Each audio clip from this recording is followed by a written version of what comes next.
Hi folks, how you doing? Now that the first round of the Tata Steel tournament is about to start, I guess it will be starting in a couple of seconds.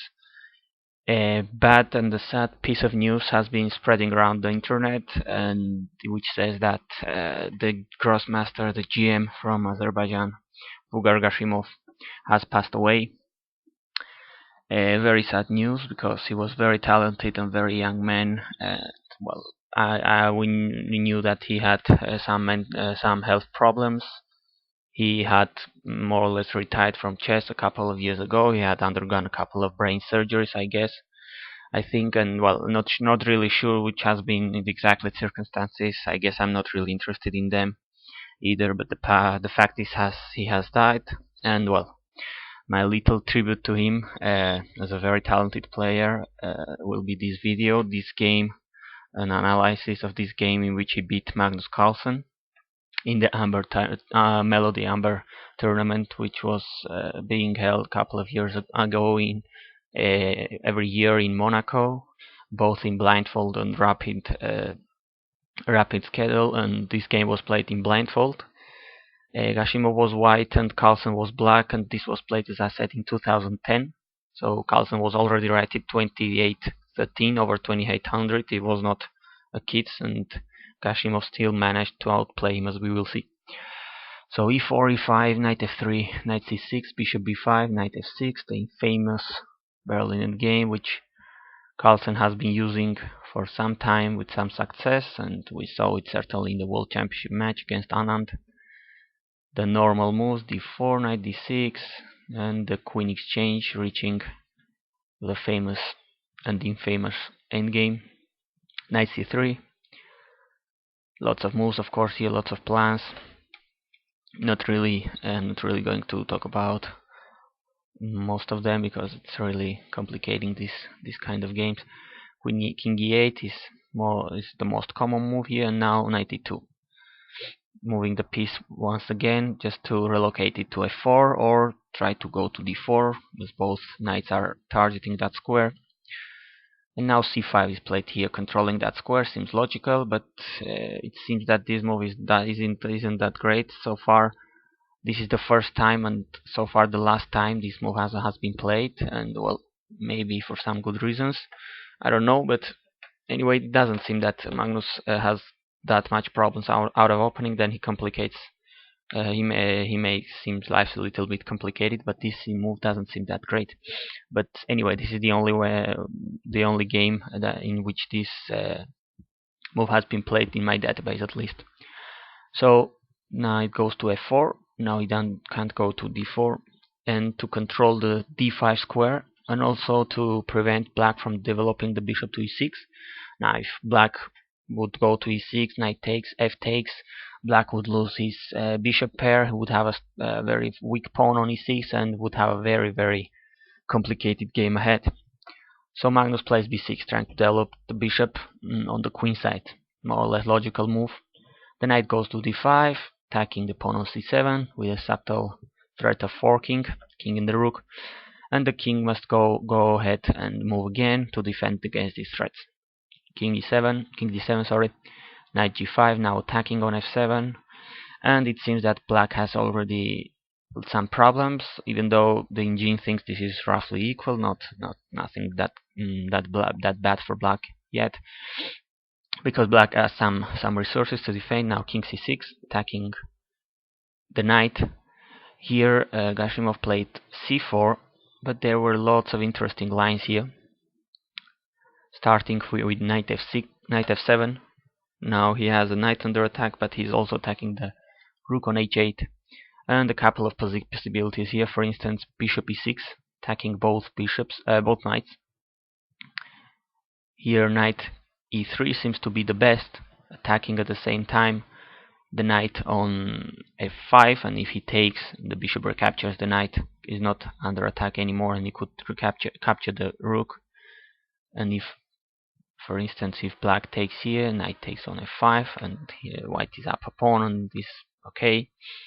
And if black takes on e3, f takes, and now the rook is protecting the knight on f7. Interesting.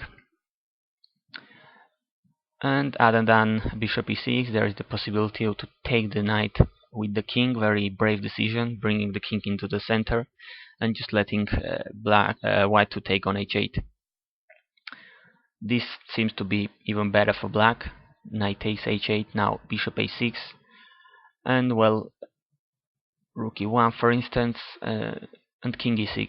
The pawn is not going to advance. Black has a good position, even though he's down material. The knight on h8 is not going to survive. He's got the bishop pair, and white doesn't have that much development. I mean, the rook on a1 and the bishop on c1 are not playing so far, so black has a good position.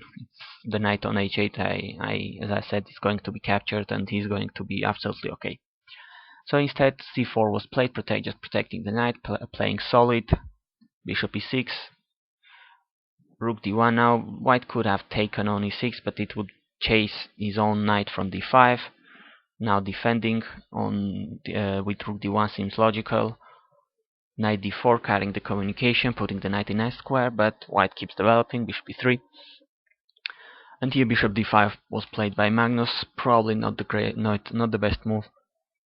And starting from here, black will have some difficulties. For instance, knight c2 was possible, rook ac1 taking here. And after taking, well, black seems to have a reasonable position. Rook e8 to defend. On e6, knight could go to f4 to attack it once again. Developing the bishop, takes, and well, this could be maybe not the greatest position of all times, but certainly very suitable to Magnus, playable position, kind of endgame. And well, if it doesn't seem he's lost here. Not sure who is better here, but definitely an interesting position to play, double-edged. But okay, he took on d5, now white takes, and he went again ahead to take the pawn. Now he's up a pawn, but so he has almost not development, and his king is in the center, which people might say it's not a big problem, but because there are no queens, etc. But there are still lots of pieces on the board, and black king is going to be an issue here. Now rook ac1, developing yet another piece.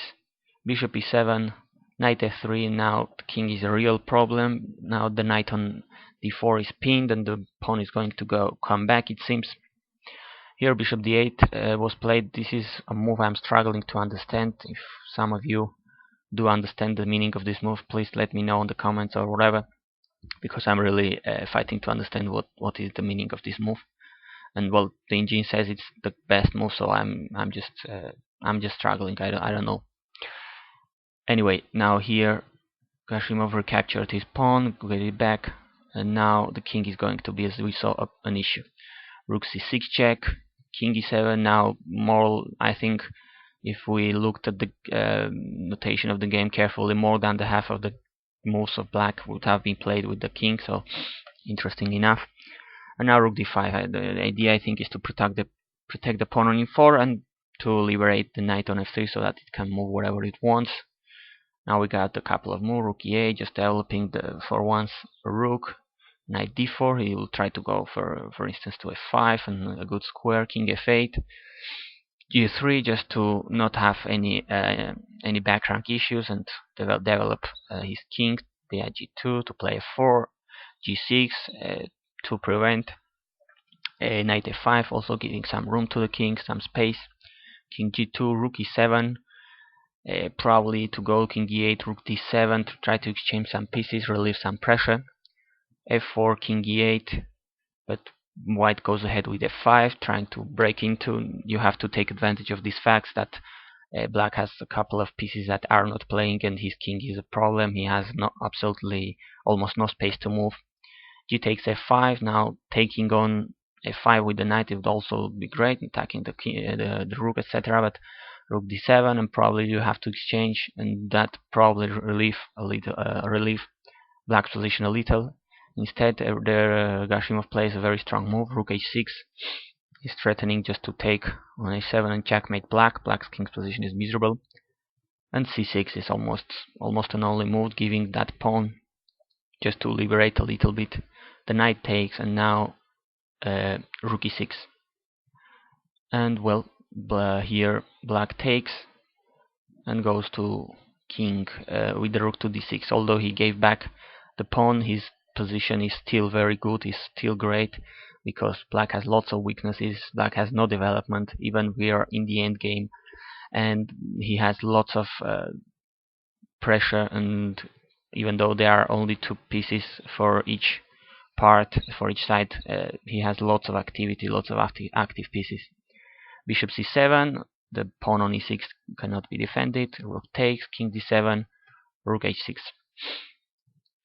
Finally, the rook on a8 goes to e8. It's going to play king f3. Now rook e6. Carlsen thinks that this minor piece endgame gives him the best chance to survive.